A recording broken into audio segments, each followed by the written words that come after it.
тура сол сияқты нәрселердің және біреусі бар. Ол намаз. Бұрынғы өткен мұсылмандар, енді сәләф өкілдері деп қоямыз ғой.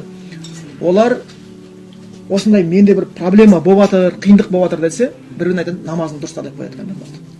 Қойдым. Өйткені намаз расында дүниенің де ақыретінде тірлігін шешуге көмектеседі. Біз бәріміз намаз оқитын сияқтымыз.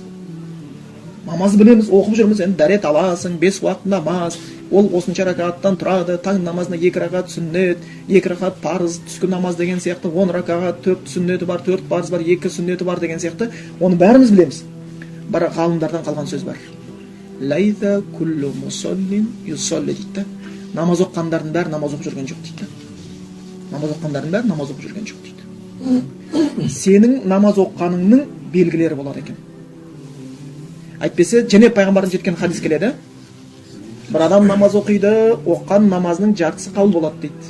Бір адам намаз оқиды, оққан намазының сүлесуха 3-тен 1 қабыл болады дейді.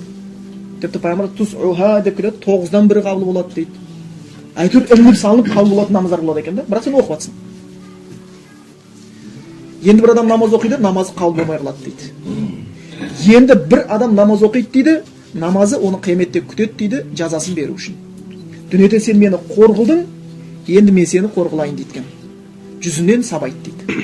Сол үшін кей кезде мынау имамдар намаз біткеннен кейін жасайтын баталардың ішінде, дұғалардың ішінде мына дұға келеді ғой. Вала тадриб биха уджухана я илахал аламин. Алла, біз намазымызды оқып біттік. Енді осы намаз біздің қияметте бетімізден ұрмасыншы, әлемнің Раббысы деп сұрайды да. Олар сүннетте, хадисте келген нәрсені дұғаға қосып жатқандар. Түсіндіңіздер ғой? Біреулерді намаз санайды. Жаңағы сабайды. Сен мені қор қылдың деп. Сол үшін көбінесе намаз біткен кезде қарасаң керемет нәрсе. Намаз біткеннен кейін альхамдулиллах деп бітіруіміз керек еді, бірақ біз астағфируллах деп бітіреміз де. Кеткен кемшіліктен орнын толтырып тастайық деген. Намаздың өзін астағфируллахпен бітіреміз. Сәлем бердік, алғаш айтқан сөзіміз астағфируллах.